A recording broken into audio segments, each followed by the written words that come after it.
All right, Tom, welcome to the Men Made for More podcast, man. I'm stoked to have you on here today. Thanks for jumping on.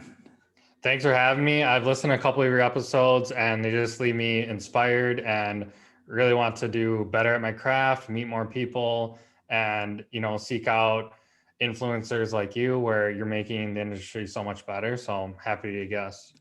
Man, I appreciate those words. Those mean a lot, and I'm glad they're having that impact. But yeah, I'm stoked to kind of pick your brain today because you've got some really cool things you've been working on, and excited to share about, learn from you. But why don't you give a quick background for listeners on your story, personally, professionally, where you're at, and what you're up to now? Absolutely. So I grew up in Rosemont, Minnesota. I have three brothers, and my parents and my whole family, we were just really involved in sports our whole life, whether it was going to traveling basketball tournaments or going to football games on Fridays, or in high school, like all of us ran track. We all had great experiences with sports growing up. When I got into college, I wanted to continue that experience as much as I could. I did not play college sports, but I was very involved in intramural sports and focusing on school and trying to figure out what was next. So I actually started out as a math major. And quick side story, the math major did not work out. I was really good at math in high school, and college math is a lot different. Yep. And it was a real wake up call to me, like, hey, like this isn't going to be easy. So I was kind of torn between physical therapy and athletic training at the time. And I was a student athletic trainer, and I got really nervous during games. Like, what if someone really gets hurt really bad? Like, I don't know if I'm equipped to handle this. And like the acute stress was a lot. And I asked my advisor, he's like, oh, no. I had the same thing. That's why I went PT. Like at that acute stress and just chaos was too much. I'm like, okay, so I feel better. So I got into physical therapy, but I also got into strength conditioning as well. I took my CSCS right out of school and then started PT school, got that taken care of. And then since then, I've been really involved in PT, two plus years as an outpatient physical therapist. And then 2 years ago, my business partner, Brad Baker, and I, we started Bold Based Performance, where we started educating people on sports performance. So we have a podcast, we have courses, we have a bunch of different content on social media. And then now just trying to figure out how I can continue blending physical therapy with strength and conditioning, because I think those two fields are both awesome. And I think they go so well together, as you know, as you, I've seen your website, I've seen your social media. I'm sure that you agree the same way. Mm-hmm. Yeah, no, spot on, man. It sounds like we have really similar journeys. I see a lot of parallels in what you're describing. I'd be curious on your end, because we went through or at least the journey was the same. But what was the trigger that made you take the jump into bold based performance? What were you seeing, or what did you have an aha moment in terms of being like, hey, this is a need that needs to be met, or was it sort of a gradual over time thing, or how'd that come to be? Absolutely. I don't remember the exact moment, but I do remember at some point I was following all these, who are my role models in the kind of strength conditioning PT world on social media, whether it's Twitter or Instagram, or getting their emails or going to their conferences or buying their courses. And I was like, wow, these people are doing so much beyond the typical just like 9 to 5. And they're really putting themselves out there and they're really pushing the field forward. And I was like, you know what? Like, I can do this. Like, I'm pretty smart. I work pretty hard. I know a lot of people. I like doing this stuff. I love social media and I love just connecting with other people. So, what I first started was my own website called The Foot Therapist. I was really interested in foot and ankle rehab at the time, made an Instagram handle for that. And then like I said, my business partner and I, we got together and we're like, you know what, we should do something together where we kind of blend more of like the educational piece of PT and rehab, like still see people in clinic. And that's where Bold Based Performance came, where we could, because there's so many different areas, whether it's nutrition, whether it's rehab, whether it's, traditional PT, whether it's sport coaching. And there's so many different avenues of sports performance that we can touch on. And it's just been it's an absolute awesome journey to like do your own thing and be in control of the content you put out, the message you put out, the philosophies you live by. And I'm sure you know this all, running your own business too. It's to have that autonomy is just a really rewarding feeling. Yeah, no, absolutely. And I know a lot of listeners are interested in the we'll get into some of the performance side of things, but the business side of things always fascinates me, and I know a lot of listeners as well. What was that transition like when you? And I know it wasn't like a full in jump; you were still doing some of the PT stuff, but was it more challenging than you thought? Was it uh, easier than you thought? Like what was kind of that initial journey from making that initial jump? It's like starting like any like sport or hobby or any new interest. At the time, you think you're ready, you think you know it all, you think it's gonna go, and then it's like, wow, like I don't know anything. This is really Right. hard. Why does anyone want to do this? And like a couple nights, like you're up for like, why am I doing this? Why can't I just be happy with what I was doing? But the biggest thing, and I think I've heard this a million times, I'm sure you have too, is to really figure out like what your niche is, and that has to be typically more specific than what people think it is. So, for example, let's say as a physical therapist, you like working with people who run marathons. It's like, yeah, like you're interested in runners. That's like more niche than the typical PT. But there are a lot of PTs who like working with runners. So for you, and the one they always use, and it doesn't work for me because I can't relate to this as much, is um, like a new mom and they're trying to get back to running. It's like, okay, like I've never had a kid, like I'm definitely not a mom, like I can't relate to this population as great, but that's the example they always use. I'm like, okay, that is very niche. Like moms want to get back to running. That is a great niche to explore because there's a lot of moms who do want to get back to running.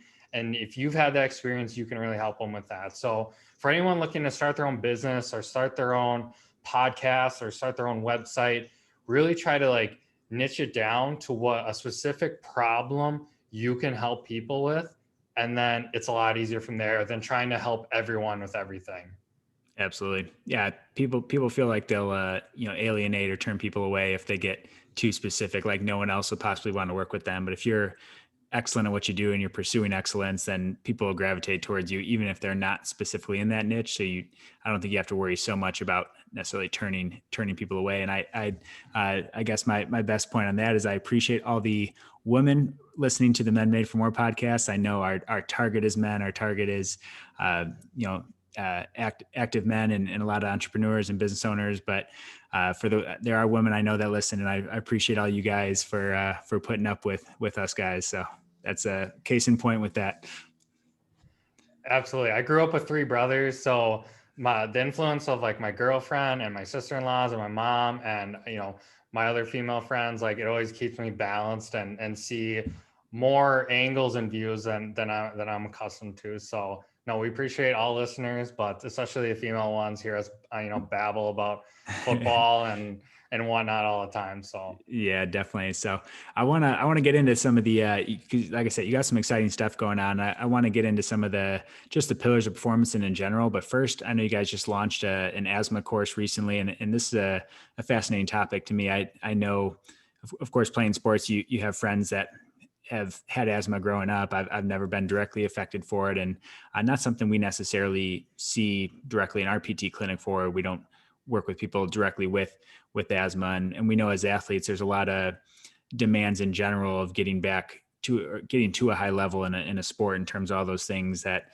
we'll touch on here later. But what are the special considerations for someone with dealing with asthma and trying to perform at a high performance? Because sometimes that's that can be a sticking point for people reaching the top level if they're affected by that. What are some of the key considerations you would mention and highlight for those that are dealing with that? absolutely. So in the research that we found, like building up to this course, is 15 to 25% of athletes have asthma-like symptoms. Maybe they don't have the diagnosis, maybe they've never been told before, but they experience some kind of symptoms of asthma, whether it's coughing, wheezing, shortness of breath, things like that. And obviously that's going to have an effect on your performance, whether you're a new athlete, high level athlete. And growing up, the at the time the best education was get an inhaler, go see your doctor. Like if the sport's too hard, maybe find a different sport, or maybe you gotta sit out, and if you're sick like from school, you just need to like stay home and rest. And that was the best at the time. So we're not going to go back in 2020 vision and try to recorrect everything, but we know more information now and we can help a lot of other people with symptoms now. So one of the biggest things I just want to educate people on is you can help your symptoms through a number of different vehicles.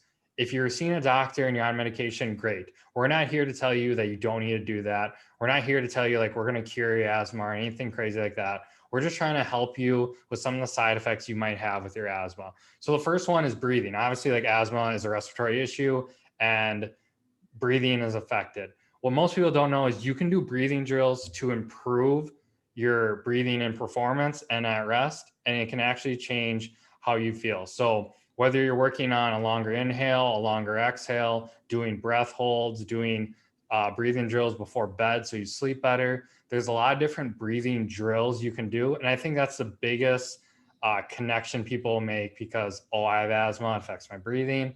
There are breathing drills for me.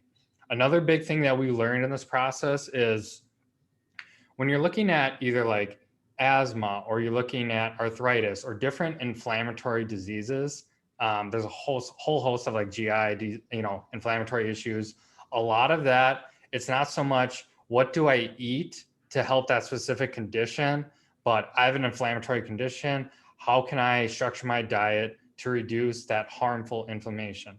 And we know not all inflammation is bad, but when you are over inflamed all the time, especially when you have a condition like asthma, let's make some changes to our diet. So we partnered with Kylene Bogdan. She's a phenomenal dietitian in Cleveland, Ohio, owner of Forward Fuel Nutrition, and she did a phenomenal job on the nutrition part with it. And then the last part that we really dove into is when you are exercising, and you have to make changes. You can't do the same workouts your friends are doing. How can we make changes so you can still be active? And a great example I always give for this, let's say your workout for the day, you have to run 10 sprints. And by the sixth one, like your asthma symptoms are too much and you can't finish the last four. A lot of people just want to like quit and not even like do the six. They're like, well, I can't do 10. I might as well just go home and not do any. But can we space out the rest period a little longer so you can do 6, 7, or 8? Can we make sure you're sleeping better the night before so you're more rested? So the 6 you are do are at higher intent. Are there different training methods we can do in the weight room to help with that? So we're just trying to enable athletes, coaches, and parents that when you have an issue like asthma, what are some active approaches you can take to decrease your symptoms so you can enjoy and play the sports and be with your friends and have fun? That's why we all play sports, because they're fun. Our friends are doing them, and it's a good form of exercise. So those are kind of the big things we want to address in our athletes with asthma course. Man, that's so great. I love a lot of things you said. First off, the clearing up that you're not trying to solve asthma, you're not trying to fix it or reverse it, but there's so much that can be done too. And there's we see this a lot with other maybe more genetic type things, or maybe you're more predisposed to being a stiff burly guy, but that doesn't mean you can't work on your mobility and you can't improve those things and feel better through your joints. And it sounds like it's the same thing with that. But I love those the breathing, nutrition, exercise, and even wove in there the sleep and those types of things, which have such a role on performance. But another thing you mentioned that I wanted to dive a little deeper on, you mentioned there's asthma and there's asthma like symptoms. What would clue someone in that they might be dealing with asthma like symptoms? So I guess I've never thought about that there could be a threshold of it, and some people might not have asthma to the point of needing an inhaler or anything, but they might still be suffering that and could still benefit from something like this. Right. So the biggest difference there for me is just like a medical diagnosis. So let's just say, like for me growing up, and the biggest reason we made this course is Brad and I, we both had asthma growing up, and it affected our health and our performance. And we felt like our journeys could have been a lot different if we knew the things we knew now. And obviously back then we didn't, but now we know them and we want to educate people on that. So the big difference for that question is some kids have been to a doctor and they have a formal medical diagnosis, like you have asthma because of these factors, and maybe they're on an inhaler or medication. And then other kids, maybe they've never gone to a doctor. Maybe it's never impacted them until they started playing sports. Maybe they're wheezing, they're coughing, they're having, they get sick 2 to 3 times a year. They have like the fluid buildup in their sinuses, but they don't have that actual medical diagnosis. That doesn't mean you may or may not have asthma, but you still have symptoms that will benefit when you go through things like doing these breathing drills, like changing your diet, like looking at exercise programs, like changing your mindset and improving your recovery. So a lot of that's just kind of stickler with the actual diagnosis. Yeah, that's a good point on that. And what about for so I think the people that can identify are the kids, the athletes, the men with asthma that they're trying to work out, they're trying to get healthier and do these things. But what about if your kids have asthma or you're coaching a team or involved in sports some way? Is there, what would you say from the coaching or the trainer side of things in terms of how important is it to that they're educated on being able to work with this population? I think it's absolutely important for, and it's really hard to like when you're a coach or a trainer because there's so many different medical issues you need to be aware of now. We're so much better as society identifying issues, diagnosing, getting into treatment. So you can't be a master of all of them. But like I said, 15 to 25% of athletes have breathing type difficulties. So one thing that's like a really simple suggestion for coaches is at the beginning or the end of a workout, maybe you can do a breathing drill with the whole team because a really hard part of asthma is being the one kid on the team who has to bring their inhaler, the one kid on the team who misses a state tournament because they're too sick, the one kid on the team who gets like more winded after an easy run. And you just feel like a little bit isolated, a little bit in middle school, high school, when asthma is really prevalent. It's really hard to feel different or to be different. So, as a coach, if you can just start with a breathing drill, because this is going to help all of your athletes. Everything we include in here is going to help, all athletes, but in particular, if you have breathing issues. So try to include everybody because these drills are going to help them all. And then the kid doesn't feel, the athlete doesn't feel like, oh, I'm the weird one who has to do these silly breathing drills that, like Hmm. it's, oh, hey, like we're all doing this together. Like we're breathing better, we're running better, we're having more fun. I think that's the biggest thing coaches can take away from this. Yeah, that's great. I'm curious on this. I'm going to kind of put you on the spot. You mentioned getting sick more. And I don't know if you guys looked into this at all. What carryover could a program like this, breathing, nutrition, exercise, focusing on these things, how can it impact COVID? Have you seen anything on that in terms of the benefits of doing some of these breathing exercises? Obviously, nutrition, exercise, we know the importance on. But did you guys look into that at all, or is that anything you've come across? Right. And as the COVID situation changes, like we get more information, we haven't seen anything specifically. So to answer your question, no. What I have seen though is people that work out more, that have better respiratory rates, that are eating better diets, they are less susceptible to getting COVID. So like the overall, and I know a lot of people on social media are complaining the government isn't pushing out more like be healthy to start as a good way to combat like a virus like COVID. But I have seen that your overall health going into a pandemic has a huge effect in terms of are you going to get the virus and if the virus affect like how much the virus will affect you. So we're going to see how it plays out and see if we can provide any more education because there's a lot of athletes who they've missed multiple seasons. They've been out of the weight room for long periods of time. They've been unable to be with their team, and there's so many, negative health effects from that, negative performance effects from that. And like, how as we as therapists and coaches and trainers really help these kids get back into their routine and stay happy and healthy.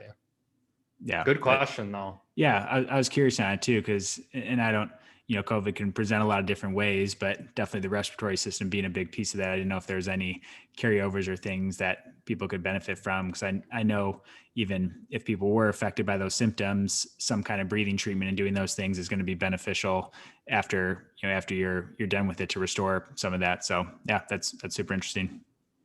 Absolutely good train of thought. We'll definitely keep an eye on it. And more research is going, like, long-term research is going to come out on the effects of COVID and how people have overcome it and, their success stories. So definitely keep an eye on our end and anything we can do to help athletes perform better and people stay happy and healthy. Yeah, that's great. I love the asthma stuff. I appreciate sharing some of that. But you guys have a lot of other, cool stuff you've dove into in terms of content and the other courses you're putting out there. In general, what's I know you mentioned a couple of times these kind of pillars, or when we were talking before, these pillars you guys have in terms of the foundations of performance, and what are these pillars that you guys reference, and they're going to be important to athletes, but even just for someone, general guy looking to get active again, I'm sure they can benefit from these as well. Can you talk a little more on those? Right. So by combining our education with physical therapy and our kind of practicality of strength and conditioning, we want to find ways to educate people on more than just exercise. Exercise is super important, but for any physical therapist who's been in a clinic, sometimes problems don't go away with just exercise. And any trainer that's been in a gym, sometimes exercise isn't enough to make that person not only move better, but feel better, have more self-worth, be happier, things like that. So we kind of hung our hat on the pillars of performance, which we identify right now as your mindset, your breathing, your diet, your exercise, your recovery. And it's pretty vague. Other pillars could come up and we consider those. Sometimes we put education in there because the more you understand about your body, about what you're doing to help change your body, the more effective your workout programs, your diet programs, your recovery strategies are going to be. So we've really tried to spread out our content and what we talk to people about to cover those different areas because, and this as a PT too, what you eat matters, how you sleep at night matters, your breathing strategies, they matter, your mindset coming in therapy. Am I going to get better? Am I going to get worse? Is my knee still going to hurt? Should I, all that stuff makes a huge difference. So if we can touch on all of that and really help people get to that next level, it's absolutely an awesome experience. Yeah, no, I love that. I want to hear a little more on maybe mindset and recovery. I guess kind of pique my interest as it relates to say a lot of guys want to, we get into our 30s or so 40s, and you pack on a little more weight, and a lot of guys are just trying to look better, just trying to feel better. Maybe they got some achy joints, but in general it's like, hey, I just need to lose some weight, so they jump into probably more cardio or more strength training, and maybe they try and eat a little less. But I think a lot of people's routine kind of stops there. It's like, okay, I'm moving more, I'm eating a little less, I should be seeing results. But as it relates to things like recovery or relates to things like mindset, how can these things be applied to that person who's trying to lose weight, who maybe isn't focusing on recovery at all, isn't focusing on sleep at all, and how that can affect how they're feeling and how they're performing in those areas? I see that nice bookshelf behind you. So I'm going to reference a couple books here. Maybe you've listened to them or read them. Maybe you haven't. The first one, it's called "It Takes What It Takes," and it's by Trevor Moawad. He is a mental. What's his title? He's like a mental sports. Let me look him up quick here. Anyways, he works with professional and collegiate athletes, and he works on their mindset. And the one thing he talks about is having a negative mindset, a neutral mindset, and a positive mindset. So a neutral or a negative mindset, it works 100% of the time, but it goes in the direction you don't want to go. Mm, Like, I can't do this, like this won't work, I'm not good enough. That is always going to work, but in the wrong direction.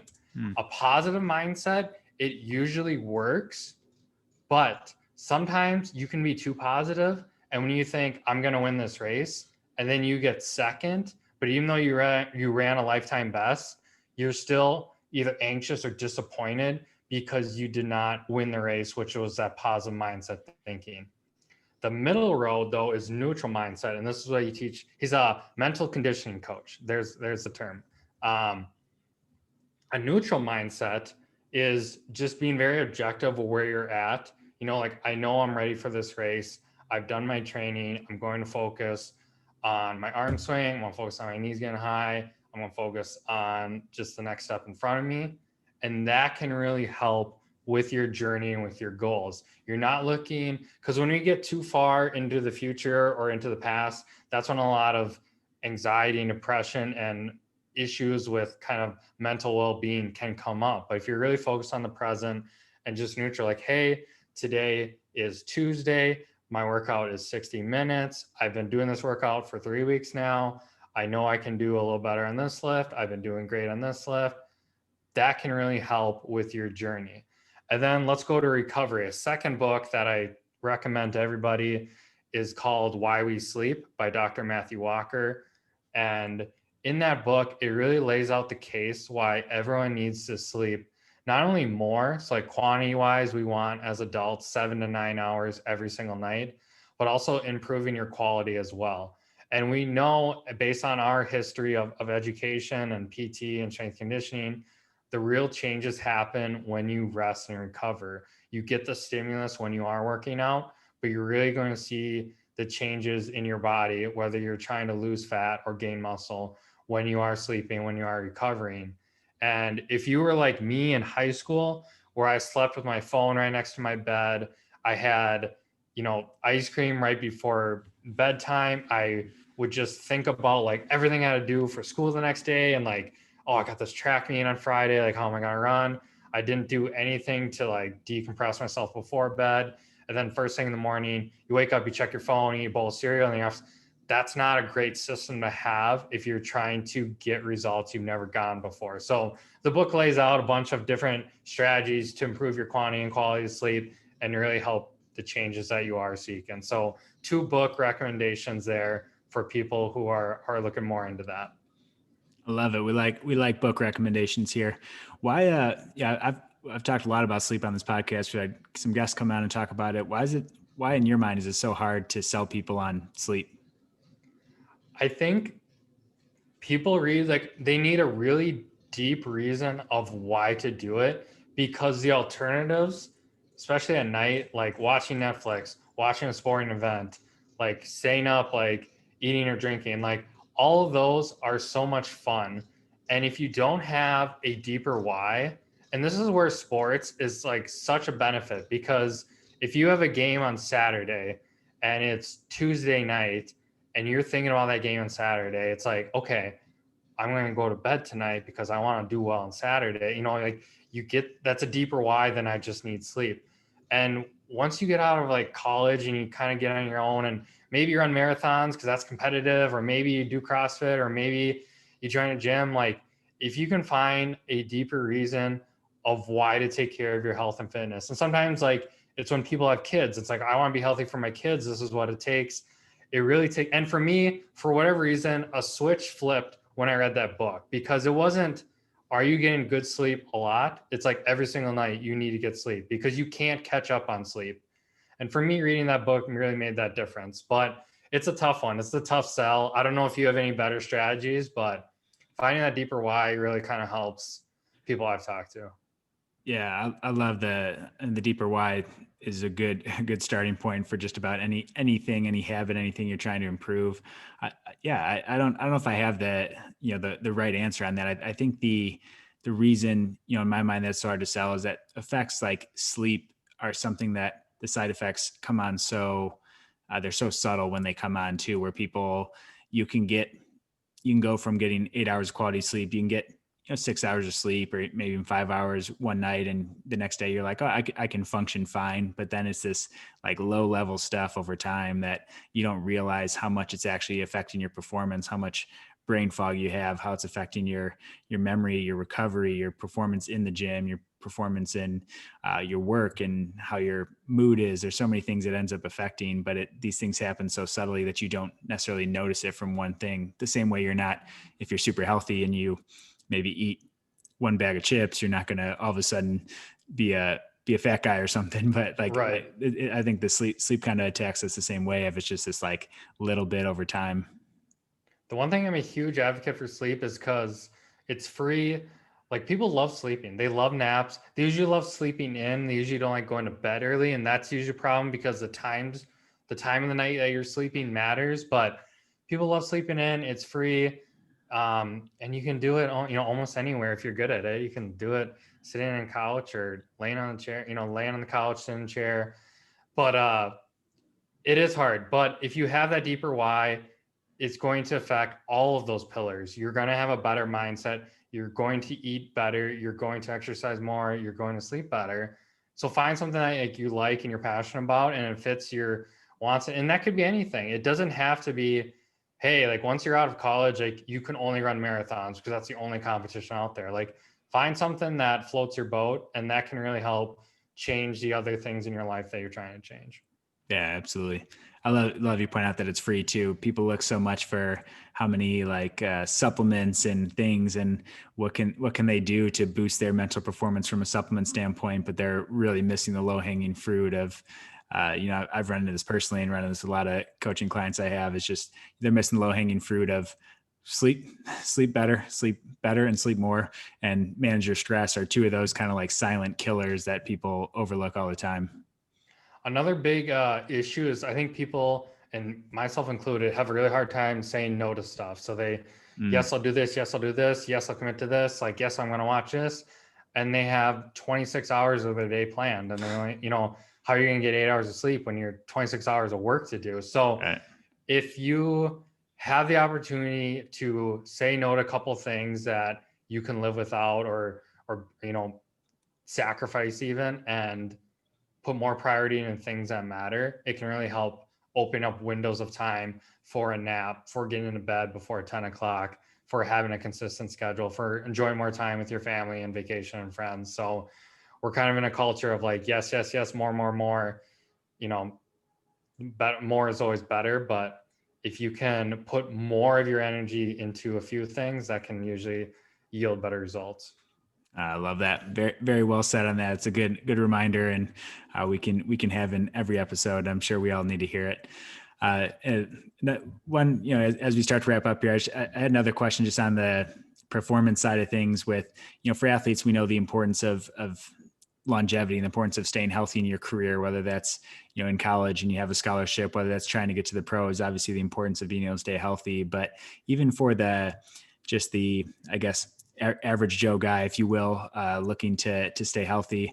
I think sometimes it gets overlooked too, the importance of being able to play the long game. And too many people go out too hard out of the gates and they try and get all these workouts in and they end up getting hurt and have these setbacks and frustrations and more setbacks. And how do you go about kind of blending in this world of performance on the one side? So maybe we'll say losing weight, putting on muscle, but also the ability to do that in a smart way so that you can do that for not just a 6 week challenge, but do that for years and years to really, really see results. How do you kind of go about marrying those two things?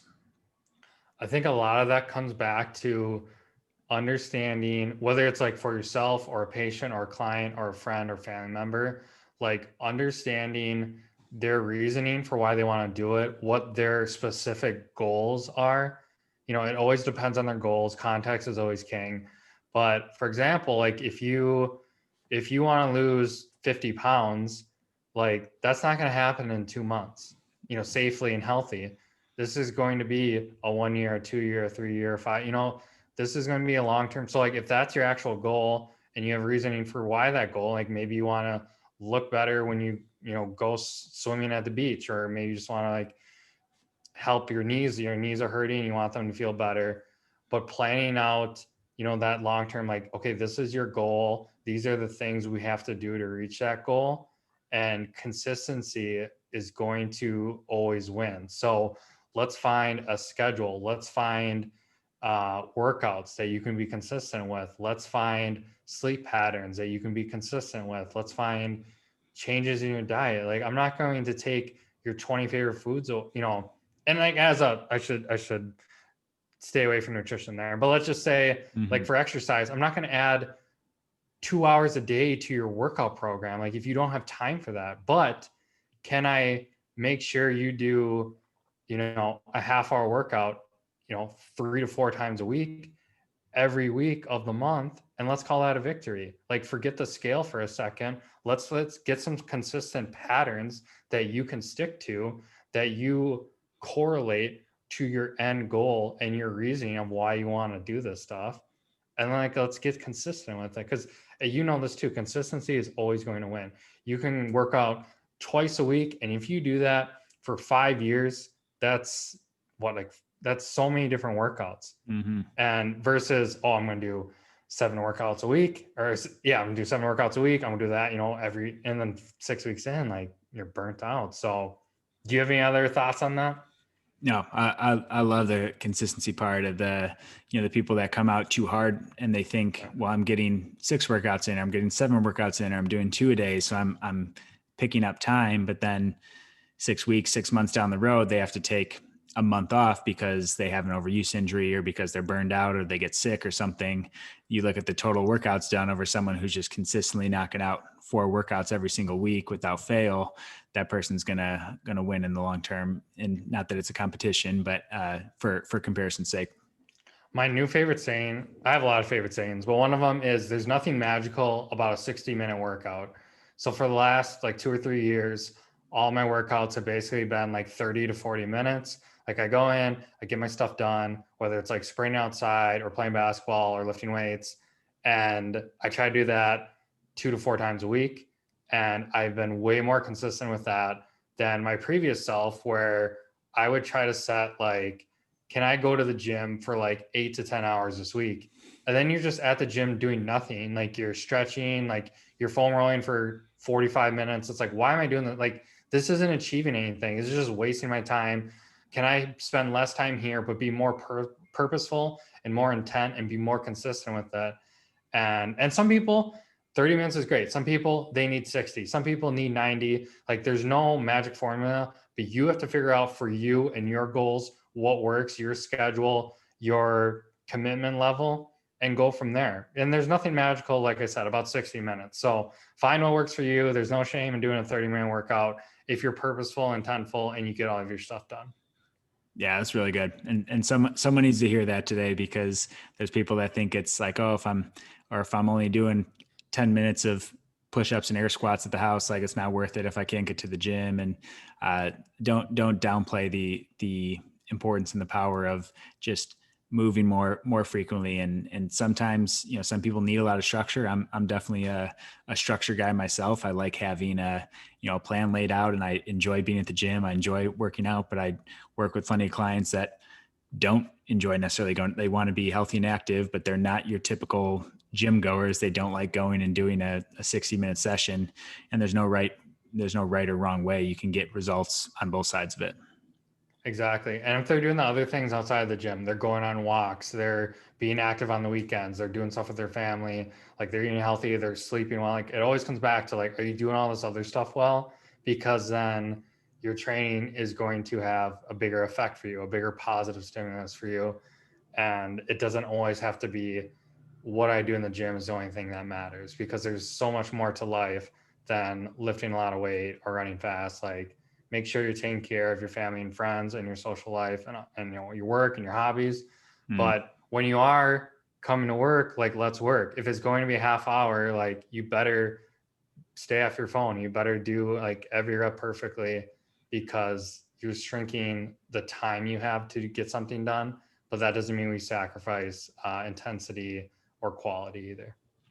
Oh man, so good. Be present where your feet are. That's something that if you're, That's a good quote. Yeah, I'm gonna steal that quote too. man, go for it. I like, because if you're working out, yeah, like go for it hard when you're working out, but don't, you don't have to be thinking about your workout all day in terms of having a good workout. And if you're, thinking about other things when you're working out, but then when you're, supposed to be doing other things, your mind's off elsewhere. It's, be all in with wherever you're at. And, that's great what you're talking about with the pillars like stress, sleep, nutrition, those things, but also just relationships, hobbies, work, those things. Just there's a power in that presence.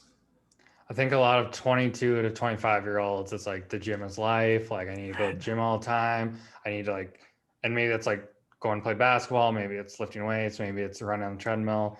It's like, this is my life. And then you realize like, hey, I can go 3 or 4 times a week, 30 minutes to an hour, and I can have all this other time to do all these other fun things. And I'm still being healthy and I'm still hitting my goals. And it's just prioritizing and making it work for you. Yeah. So good, man. And I've loved this conversation. I got a few keynotes I wrote down.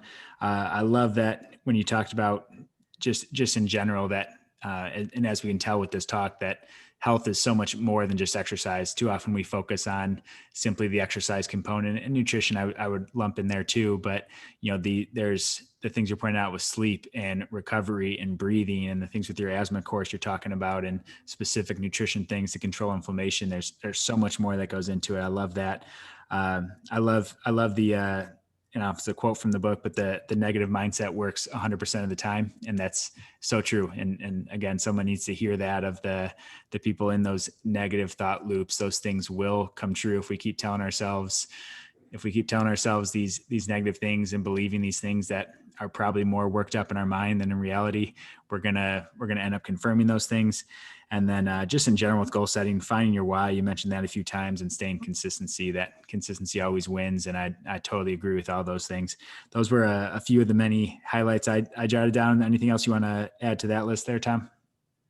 No, that's a really good. I can't multitask, so I always have to go back and listen to podcasts to pick up the tidbits, but I can't think and write at the same time. But no, just looking at everything you've done at Inside Out Strength and Performance, what you've done on the podcast, different guests you have on, it's really cool to connect with someone, halfway across the country who has a similar goals and mindset and vision and purpose. So I really no, I really enjoy doing this kind of thing. That's great, man. A couple personal questions for you before we wrap up. These are Perfect. the ones we leave all our guests with. So I always enjoy hearing these answers. But we talk a lot on here about generally speaking, being more vulnerable as men, and something we have a really hard time doing. We, especially with social media, I think there's a lot of good that comes with social media in terms of connecting us, a lot of good that comes from these podcasts, a lot of good that comes from, all these great education sources. But I have this fear, even when I was making the podcast, is I don't want people to see myself and our guests and people on social media as these guys that have it all together and that have life all figured out. We have our share of struggles, and podcasts, even social media. We were talking about this a little bit before the show, Tom, that these are the highlight reels. These aren't the real things. We see these brief clips of like, oh man, that guy's doing it all, or they're so successful in this, they're so happy, they're so fulfilled. And it's just not the case. We all have our struggles. So I would love, if you don't mind, being a little real with our listeners of maybe a challenge that you're currently going through, something you faced recently that is something that's challenging you as a man, but something that's leading to your growth as an individual. Yeah, so it's funny that you asked that. With our asthma course, we worked with a dietitian, Kylie Bogdan, and she's actually helped me with some personal diet issues. So I have an esophagus condition called eosinophilic esophagitis, and basically it's like asthma, but for the esophagus instead of the trachea. So difficulty swallowing food is kind of the main symptom of it, and then sometimes food gets stuck and I have to go to the ER and things like that. So I've been dealing with that since eighth grade. And from eighth grade till about, let's see, it was like October of 2019, I just kind of like dealt with it. But then I reached out, I was like, okay, I'm going to do something different because like these meds aren't working. Like it's not going away. I don't know what's causing it. And then I kind of went like the traditional medical route, like saw a doctor, they want to do a bunch of biopsies and tests and stuff. And then I met Kylene through, I just Googled like diet plans for athletes. Cause it's like a lot of diet advice is kind of a general public and not someone who has athletic goals like I do. So reached out to her, kind of told her my situation. She kind of gave me some guidance and connected me with some doctors and whatnot. But so I've been doing an elimination diet on and off when I first started, I thought it'd be like 6 to 8 weeks and be done. And I've been doing it on and off for the last since October 2019, so like year and a half. And there's a variety of reasons why, like either like it was working and then I had to switch something, or like start a new, but I thought it was gonna be a 6 to 8 week journey, and now it's been a year and a half, and I'm really sick of it. I just want to eat whatever I want. But with the current medication I'm on, with the vitamins and supplements, with the diet changes I've made, like I've seen a huge improvement in my symptoms and my quality of life and just how I view like food in general. So it's almost coming to an end where ideally I'll be like symptom free and be able to eat whatever I want, but it's really challenged me to really put like my money where my mouth is. Like you need to eat better, and it's like, hey, something is triggering you, could be food allergy, and let's like figure out what that is and let's take the steps. So for anyone going through changes in their diet, and this is like you're talking to someone who used to eat ice cream like every single night. Like growing up, I'm pretty sure like middle school, high school, into college, like most nights of the week I had ice cream or some kind of dessert. And now like getting a point where it's like, okay, I see dessert like as a treat, like maybe like once or twice a week. And really trying to shift your mindset of that has been a huge battle. But yeah, none of us are perfect. So, and I'm sure you have just as many similar stories of struggles and battles and whatnot. But that's what makes podcasts like these authentic, is we kind of open up on that stuff. And I appreciate you sharing that. I appreciate you sticking with that for so long too. I'm sure there's plenty of times where you personally would have wanted to just throw in the towel, say screw it, I'm gonna eat what I want. But I think that can apply to so much more than just diet stuff. As you were talking too, I think about how many times we, maybe we start a new job or we take on some extra stuff at work, and it's like, oh, it's just going to be for a month. It's this busy month. Or in our business we branch off this different route, and it's like, oh, just this season of doing this. And sometimes that 6 to 8 weeks turns into a year and a half, and it can be a grind at times, and it can be a struggle. So whether it's diet issues or whether it's just life, I think that's such an applicable example of being able to stay with it though, and not just give up when it doesn't go on the time frame we want. Because a lot of things, as I'm sure even with some of the courses you've put out, they don't always go on the time frame that we want it to, and things take longer, things don't go as planned. We get frustrated, we get impatient, but to be able to stay consistent with it is so huge. I think every person can benefit from that, especially if you're starting your own business, your own website, your own podcast, like you're starting your own career. It's not going to go on the path that you expect it to. It's going to have some bumps. Some things are going to get delayed. Some things are going to get canceled. Some things are going to pop up that you had no idea even existed. And you just kind of got to take like the highs and the lows and just like keep on like with your purpose and your passion. So good. All right, one more for you, Tom, before you take off here. Last question. Say you're leaving your favorite coffee shop, your favorite restaurant in town. You bump into younger Tom, so 10 years back. You bump into him. He's asking for some life advice. He's just looking for some guidance on direction. You're on your way to a super important thing with your family. You can't miss that commitment. So you only have 60 seconds to talk with him. What advice are you giving to him, and what are you saying to him? I would just try to explain the power of social media, the internet, like your phone, the ability to communicate with colleagues and professionals like all over the country, all over the world. Like there is no limit to like what is coming. So just stick to your passions. Like when I was in college, like I really love sports and I just didn't know like should I be doing something more than sports with my like career or life. But at the time it's like just do what you love and what you're passionate about and what you're good at. Double down on your strengths. And these new technology advances are going to make it possible for you to do anything. So good, Tom. Man, that's great. I love those answers to the last couple personal questions. Appreciate you sharing those, and just for all the other knowledge on this, man. I had a blast. Let's wrap up. Where can people find you on media, your website, your courses? Where can they get a hold of you? Perfect. So the best way to reach me right now is on Twitter at Tom Broback. I'm fairly active on Twitter. I have found it to be an excellent source for therapists, coaches, trainers, even athletes, just to like connect with people. I think it's a really good platform. For my company, Bold Based Performance, it's the same name, boldbasedperformance.com. You can find our podcast, you can find our courses, you can reach out to us with any questions. We have different programs and things up there. Those are the two best ways to get a hold of me. And like I said earlier, just like thanks for having me on the podcast. I really appreciate it. It's so fun talking to like-minded people, and I'm really excited to get this episode out there. Can't wait, Tom. Thanks again for coming on, man. We'll talk to you soon. Perfect.